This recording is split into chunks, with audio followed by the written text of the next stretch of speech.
Qalam ismining ma'nosi.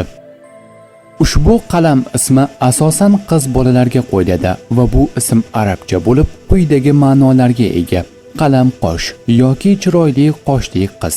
Majoziy ma'noda she'riyat olamida shaxdam qadam bosib, o'z ismiga mos bo'lgan chiroyli fe'l-atvorga ega bo'lgan inson.